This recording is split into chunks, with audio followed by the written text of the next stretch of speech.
हमारे चैनल में आपका बहुत बहुत स्वागत है। सभी को मेरा नमस्कार।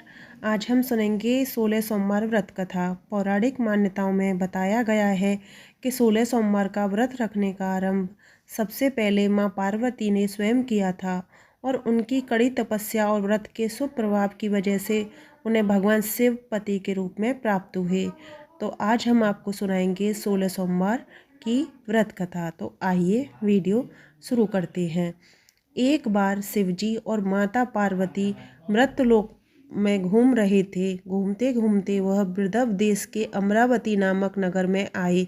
उस नगर में एक सुंदर शिव मंदिर था, इसलिए महादेव जी पार्वती जी के साथ वहां रहने लग गए। एक दिन बातों बातों में पार्वती जी ने शिव जी को चौसर खेलने को कहा। शिव जी राजी हो गए और चौसर खेलने लग गए। उसी समय मंदिर का पुजारी दैनिक आरती के लिए आया। पार्वती ने पुजारी से पूछा, बताओ हम दोनों में चौसर में कौन जीतेगा। वो पुजारी भगवान शिव का भक्त था और उसके मुंह से तुरंत निकल पड़ा, महादेव ही जीतेंगे। चौसर का खेल खत्म होने पर पार्वती जी जीत गईं और शिव जी हार गए। पार्वती जी ने क्रोधित होकर उस पुजारी को श्राप देना चाहा।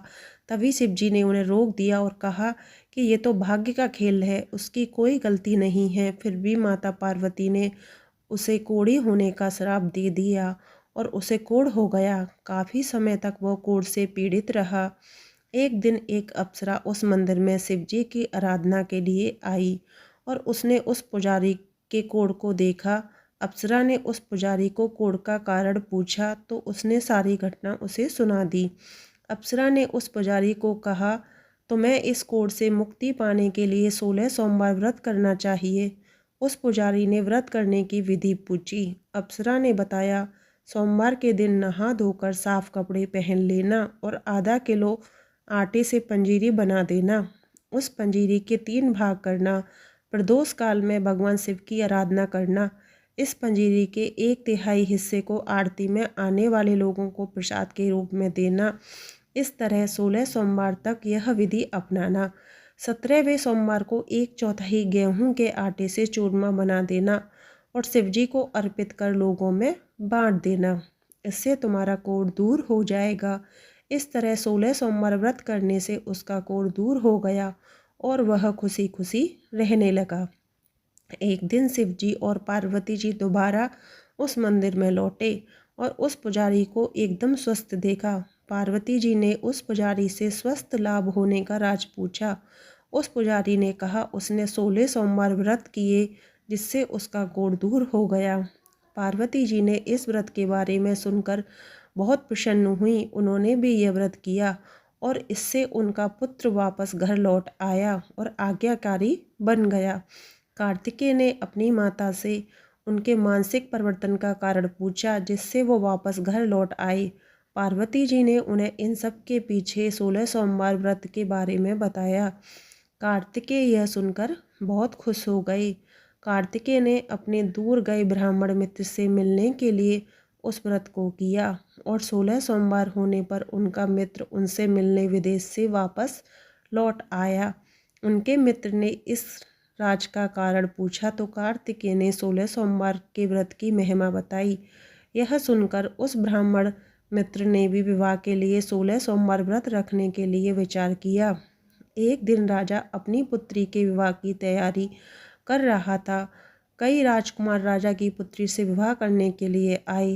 राजा ने एक शर्त रखी, जिस भी व्यक्ति के गले में हथनी वरमाला डालेगी उसके साथ ही उसकी पुत्री का विवाह होगा। वे ब्राह्मण भी वही था और भाग्य से उस हथनी ने उस ब्राह्मण के गले में वरमाला डाल दी और शर्त के अनुसार राजा ने उस ब्राह्मण से अपनी पुत्री का विवाह करा दिया। एक दिन राजकुमारी ने ब्राह्मण से पूछा, आपने ऐसा क्या पुण्य किया था जो हथनी ने दूसरे सभी राजकुमारों को छोड़कर आपके गले में वरमाला डाली। उसने कहा, प्रिय, मैंने अपने मित्र कार्तिकेय के कहने पर 16 सोमवार व्रत किए थे। उसी के परिणाम स्वरूप तुम लक्ष्मी जैसी दुल्हन मुझे मिली। राजकुमारी यह सुनकर बहुत प्रभावित हुई। उसने भी पुत्र प्राप्ति के लिए 16 सोमवार व्रत किए।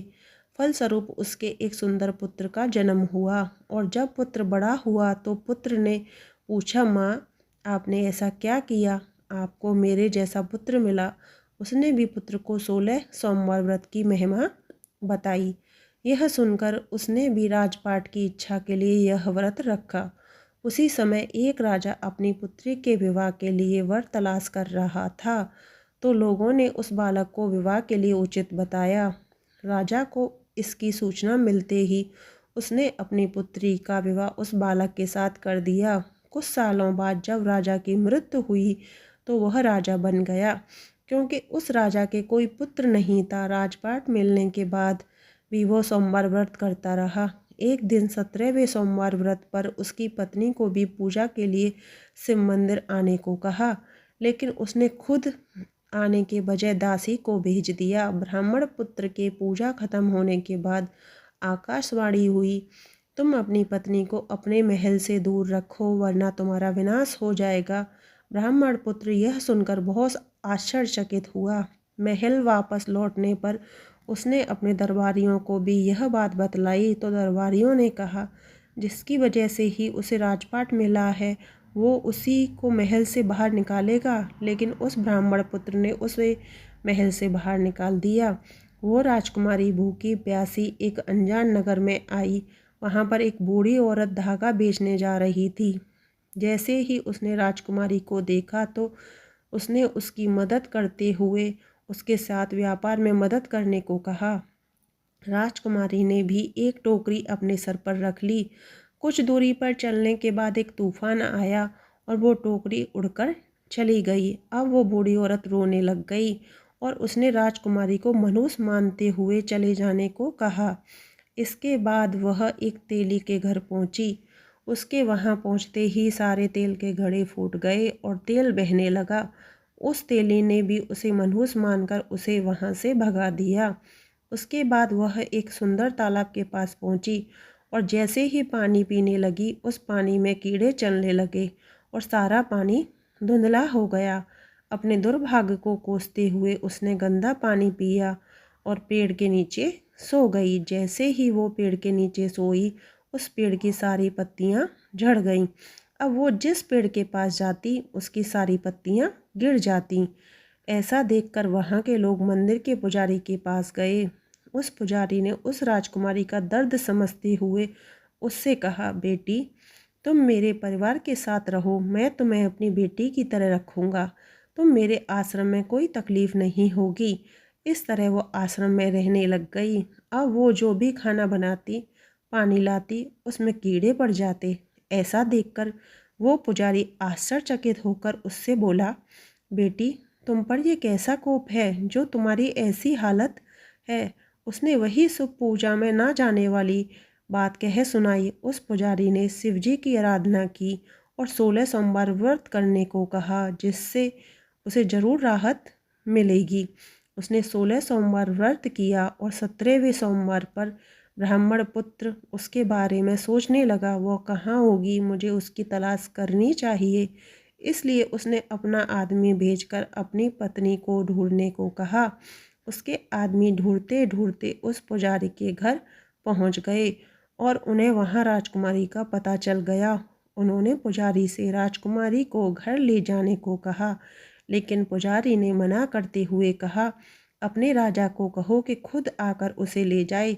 राजा खुद वहां आया और राजकुमारी को वापस अपने महल लेकर आया।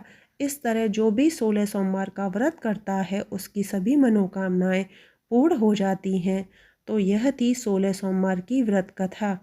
वीडियो पसंद आई हो तो चैनल को सब्सक्राइब करें और वीडियो को लाइक शेयर अवश्य करें।